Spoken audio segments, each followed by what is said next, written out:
Hello and welcome to Onion Thursday. Today I am trying a couple different approaches that were suggested, well actually not a couple, just one, by Nora. Let's see, Nora, if your mint gum works. I also brought in my peppermint oil, smeared it, so we shall see. No tears yet.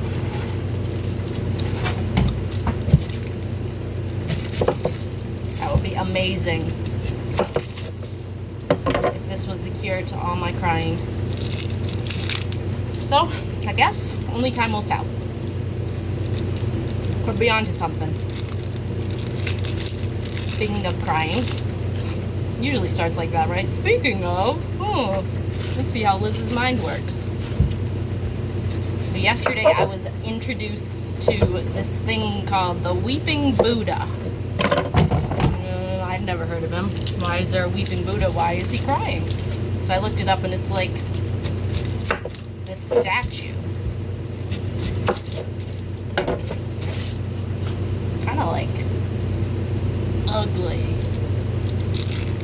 But then you're like, man, I feel that. It's Buddha. He's sitting, supposedly Buddha. I mean, it's called Weeping Buddha, so I would presume it's Buddha. He's sitting Indian style. And he's got his head in his hands. And supposedly he's weeping.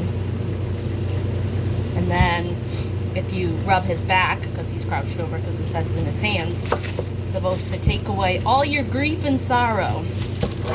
And replace you with a feeling of like peace and love and lightness and all this mumbo jumbo. So, and I was curious, like, what's the story of the Weeping Buddha? I think that was sweat. I don't think that was a tear. Oh God, that was a mistake.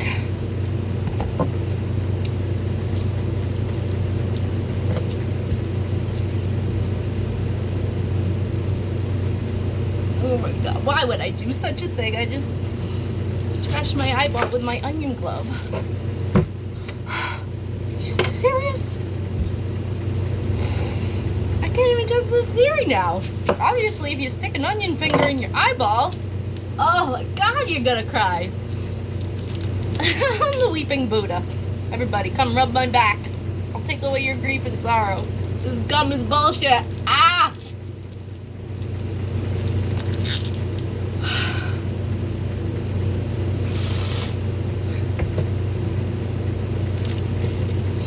So, back to the Weeping Buddha.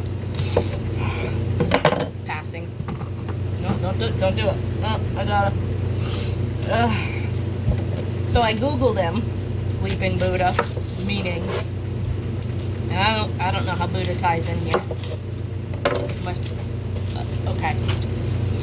Yeah, gum doesn't work.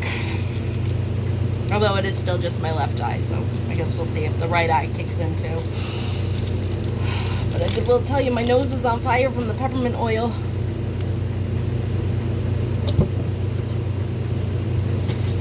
So Weeping Buddha, supposedly, now I have no idea if I'm remembering this accurately. My storytelling skills are, I'm working on them. So the Weeping Buddha, probably shouldn't chop with my eyes closed. There's these two warriors, one's older, one's younger. And they're fighting this battle that just seems to be going on forever and ever and ever. And neither one of them is winning. So, they're both doing just as well, you know, slaughtering and killing and pillaging and plundering. I don't know, I just added that part. And it's just going on forever and ever and ever.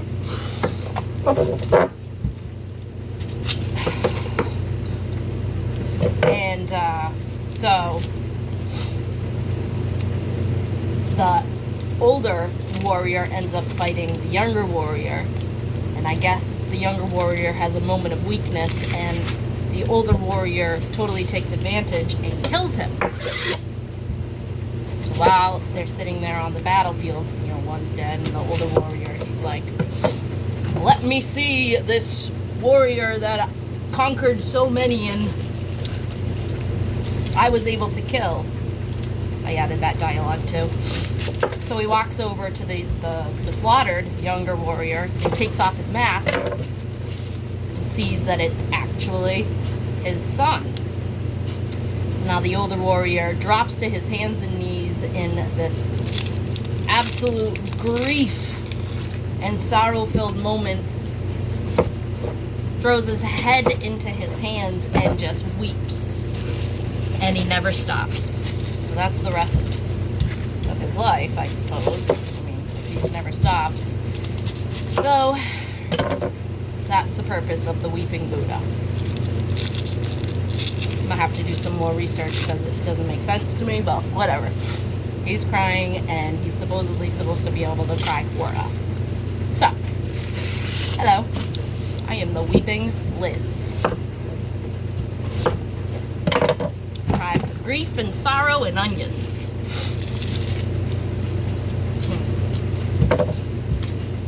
Shoo! Yeah.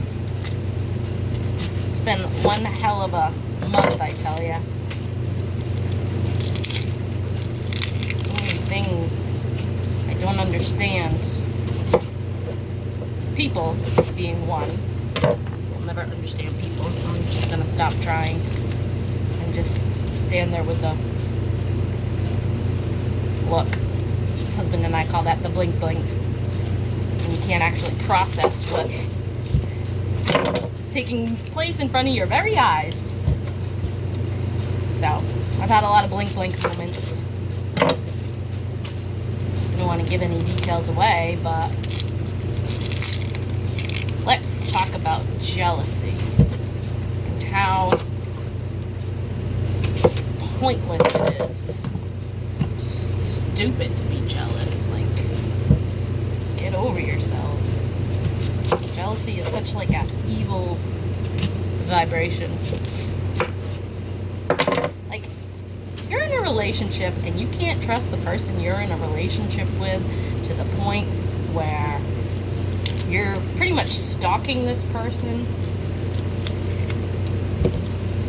then you got a lot more problems than a pretty girl. Just saying. No point.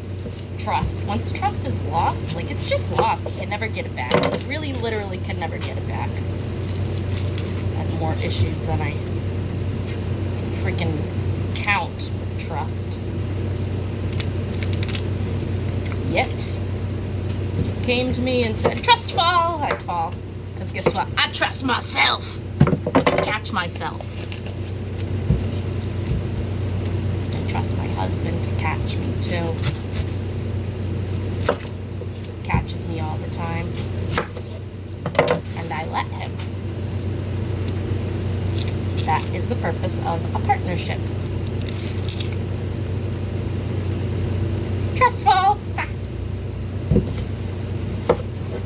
You know, all circumstances aside, you know, from poking myself in the eye, I really haven't cried that bad.